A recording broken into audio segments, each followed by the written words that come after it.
Hoy vamos a hablar de algo que está por todas partes, la grasa, pero no de cualquier manera, no. Vamos a meternos hasta el fondo, a nivel molecular, para entender de verdad qué es y por qué se comporta como lo hace.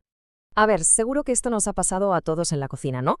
Coges el aceite de oliva y lo echas sin problema, pero luego vas a por la mantequilla y necesitas un cuchillo. ¿Por qué uno es líquido y la otra sólida? Bueno, pues la respuesta, como casi siempre, no es magia, es pura química. Todo está en cómo son sus moléculas por dentro, y eso es justo lo que vamos a desgranar hoy. Vale, ¿y cómo lo vamos a hacer? Pues aquí está el plan. Primero, vamos a dejar de lado eso de grasa buena y grasa mala para entender qué son de verdad. Luego nos meteremos de lleno en los triglicéridos, veremos por qué tienen la forma que tienen, hablaremos de los famosos omegas y acabaremos poniendo en su sitio al colesterol y las grasas trans. Vamos al lío. Venga, pues empezamos por el principio de todo. Antes de poner etiquetas, necesitamos una base. Así que la pregunta es sencilla. ¿Qué son exactamente los lípidos? Pues en pocas palabras, los lípidos son esos componentes de plantas y animales que, como bien sabemos, no se mezclan con el agua. Pero lo más interesante es su función. Pensemos en ellos como la cuenta de ahorros de energía del cuerpo. Cuando hace falta un extra de combustible, ¡zas!, el cuerpo tire de esa reserva. Vale, ya tenemos el concepto general. Ahora toca hacer zoom, acercarnos para ver la pieza fundamental de la que están hechas casi todas las grasas que conocemos. Hablemos del triglicérido. El triglicérido es, de lejos, la forma más habitual de grasa que nos encontramos tanto en la comida como en nuestro propio cuerpo, y su estructura es la clave de todo. Imaginemos una especie de columna vertebral, que es el glicerol, y a ella se enganchan 3 cadenas largas, que son los ácidos grasos. Vamos a montarlo pieza por pieza. La base de todo, el punto de partida, es el glicerol. Es como el esqueleto, una molécula con 3 carbonos. A cada uno de esos carbonos le vamos a enganchar una cadena larga de hidrocarburos, o sea, los ácidos grasos. ¿El resultado final? Pues un triglicérido. Esta es la estructura que lo une todo. Bastante lógico, ¿verdad? Y con esto llegamos al meollo del asunto. Ahora sí vamos a responder a la pregunta del principio sobre la mantequilla y el aceite, porque todo, absolutamente todo, se reduce a la forma que tienen esas cadenas de ácidos grasos. Y esa forma depende de si son saturadas o insaturadas. Fijaos, la diferencia es súper sencilla, pero lo cambia todo. En las grasas saturadas, las cadenas de carbono no tienen dobles enlaces. ¿Qué significa eso? Que son rectas, completamente lisas. Pero en las insaturadas aparece al menos un doble enlace, y ese enlace actúa como una bisagra. Dobla la cadena, le mete un quiebro, y ese pequeño detalle, ese quiebro, es la clave de todo. Pensemos en las saturadas. Al ser rectas, es como si tuviéramos un montón de ladrillos. Se pueden apilar perfectamente, uno encima de otro, muy juntos, muy compactos. ¿Y qué pasa cuando las moléculas se empaquetan así de bien? Pues que forman un sólido a temperatura ambiente. Ahí tenemos la mantequilla o la grasa de la carne.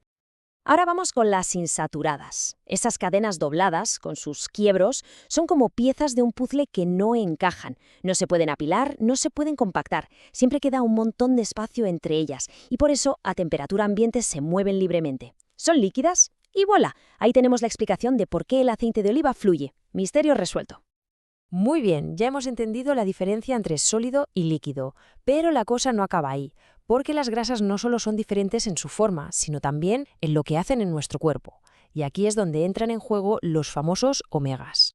Cuando en nutrición se habla de algo esencial, el significado es muy específico y muy importante. No significa que sea muy bueno, significa que nuestro cuerpo no sabe fabricarlo, no tiene la maquinaria para producirlo. Por eso es esencial que lo consigamos a través de lo que comemos. Y los 2 grandes protagonistas en humanos son el ácido linoleico, que es un omega 6, y el ácido linolénico, que es un omega 3. Y ojo, un dato curioso, el ácido araquidónico, que también es un omega 6, es esencial para los gatos. La mayoría de animales pueden fabricarlo a partir del linoleico, pero los gatos no, así que para ellos es fundamental en su dieta. Vale. Omega 3, omega 6, lo oímos en todas partes. Pero, ¿qué narices significan esos números, el 3 y el 6? Pues la explicación es muchísimo más simple de lo que parece.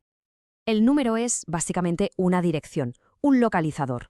Nos dice en qué carbono está el primer doble enlace, ese primer quiebro de la cadena. Lo único es que se empieza a contar desde el final de la molécula, desde lo que se llama el extremo metilo. Así que, en un omega 3, pues eso, el primer doble enlace está en el carbono número 3. Y siguiendo la misma lógica, ¿en un omega 6 dónde estará? Pues sí, en el sexto carbono, contando desde el final. No tiene más misterio. Es solo un sistema de nombres, como un código postal químico para saber dónde está la primera curva importante de la molécula. Perfecto, y ya que estamos metidos en faena con la forma y la estructura de las grasas, vamos a aprovechar para aclarar un par de conceptos que siempre andan por ahí y que a menudo se confunden o no se entienden bien: el colesterol y las grasas trans. Recordemos la curva de las grasas insaturadas. Pues bien, esa curva puede tener dos formas. La natural, la más común, se llama cis, y es cuando los átomos de hidrógeno están en el mismo lado del doble enlace, creando una curva pronunciada.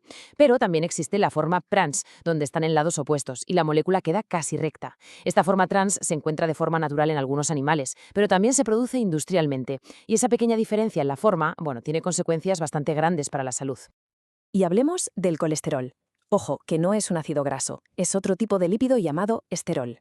Y a pesar de su mala fama, es absolutamente vital para la vida.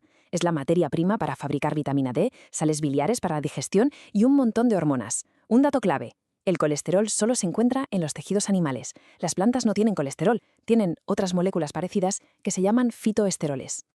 Bueno, vamos a resumir todo esto en 4 ideas clave para que nos quedemos con lo importante. 1. Los lípidos son la cuenta de ahorros de energía del cuerpo. 2. La forma de las cadenas, si son rectas o dobladas, es lo que determina si una grasa es sólida o líquida. 3. Esencial significa que hay que comerlo, porque el cuerpo no lo fabrica, como pasa con los omega 3 y 6. Y 4. El numerito de los omegas es solo su código postal químico.